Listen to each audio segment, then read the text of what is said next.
ഞാനൊരു കുഞ്ഞു കഥ പറയാം. ഒരു കുതിര പകൽ മുഴുവൻ കഠിനാധ്വാനം ചെയ്തിട്ട് തിരിച്ച് അതിൻ്റെ ലയത്തിലേക്ക് വന്നു. അവൻ ചിന്തിച്ചു, ഞാൻ വളരെ ക്ഷീണിതനാണ്, കുറച്ചു നേരം വിശ്രമിക്കാം. അപ്പോഴാണ് ഒരു പൂച്ച അവനെ കണ്ടുമുട്ടിയത്. സംസാരത്തിനിടയിൽ കുതിര പൂച്ചയോട് പറഞ്ഞു, നാളെ കുറച്ച് കുറവ് സമയം പണിയെടുത്താലോ എന്ന് ഞാൻ ചിന്തിക്കുകയാണ്. എനിക്ക് കുറച്ച് വിശ്രമം വേണം.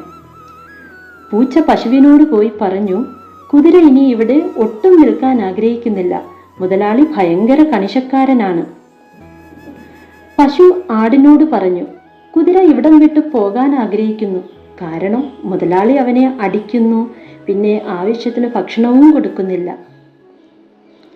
അന്ന് വൈകുന്നേരം ഈ ആട് മുയലിനെ കണ്ടുമുട്ടിയപ്പോൾ പറഞ്ഞു, കുതിര നാളെ തന്നെ ഇവിടം വിട്ടു പോകാൻ ആഗ്രഹിക്കുന്നു. അവൻ പറഞ്ഞു, മുതലാളി ഭയങ്കര കണിശക്കാരനാണ്, എല്ലാവരുടെയും ജോലി അവനെ കൊണ്ട് ചെയ്യിക്കുന്നു. മാത്രമല്ല അവൻ ആവശ്യത്തിന് ഭക്ഷണവും നൽകുന്നില്ല. മുയൽ മുതലാളിയുടെ വേലക്കാരനെ കണ്ടുമുട്ടിയപ്പോൾ പറഞ്ഞു, നിങ്ങളുടെ കുതിര വേറെ ഒരു സ്ഥലം കണ്ടെത്തിയിരിക്കുന്നു. അവൻ പറഞ്ഞു, പുതിയ മുതലാളി വളരെ നല്ലവനാണ്, അവനെ തല്ലില്ല, അവനെ കൊണ്ട് കൂടുതൽ പണിയും എടുപ്പിക്കില്ല. ഇത് കേട്ട വേലക്കാരൻ മുതലാളിയുടെ അടുത്തേക്ക് ഓടി, താങ്കളുടെ കുതിര കലാപമുണ്ടാക്കാൻ ശ്രമിക്കുന്നു. നാളെ അവൻ ഇവിടെയുള്ള എല്ലാ മൃഗങ്ങളുമായി സ്ഥലം വിടാൻ തീരുമാനിച്ചിരിക്കുന്നു. ഇത് കേട്ട ഉടമ കോപാകുലനാകുന്നു. അന്ന് രാത്രി തന്നെ അയാൾ കുതിരയ്ക്ക് വിഷം കുത്തിവയ്ക്കുന്നു.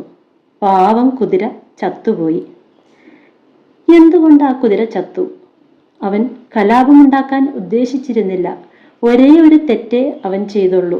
അവൻ്റെ മനസ്സിലെ ചിന്തകളെ തെറ്റായ ഒരു വ്യക്തിയുമായി പങ്കുവച്ചു. നമ്മുടെ ജീവിതത്തിലും നമ്മുടെ മനസ്സിലുള്ള കാര്യങ്ങൾ ആരുമായും പങ്കുവെക്കാതിരിക്കുക. നമ്മുടെ മുൻപിൽ അവർ നമ്മുടെ നന്മയെ ആഗ്രഹിക്കുന്നത് പോലെ അഭിനയിക്കും. പിറകിൽ അവർ നമ്മുടെ വേദന കണ്ടു ചിരിക്കും. നമ്മുടെ സ്വകാര്യ ജീവിതം ഒരു തെറ്റായ വ്യക്തിയുമായി പങ്കുവച്ചാൽ നമുക്ക് നാശമേ ഉണ്ടാകും.